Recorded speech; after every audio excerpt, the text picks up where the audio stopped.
3 জানুয়ারি রাত থেকে গুলশান কার্যালয়ে অবস্থান করছেন বিএনপি চেয়ারপারসন বেগম খালেদা জিয়া।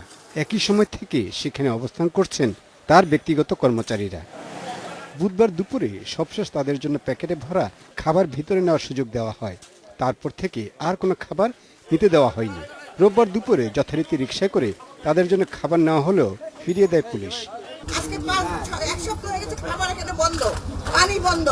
এখানে কেন, কার নির্দেশে, আমরা জানতে চাই কার নির্দেশে খাবার বন্ধ করা হয়েছে।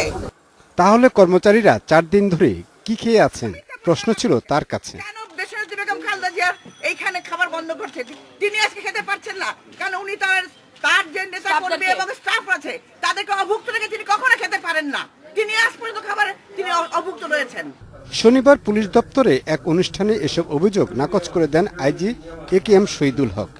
খাবার রীতিমতো নিয়মিত সরবরাহ করা হচ্ছে, ওনার লোক নিচে নিয়ে যাচ্ছে, এবার আমরা খাবার ওনাকে পৌঁছে দিচ্ছি।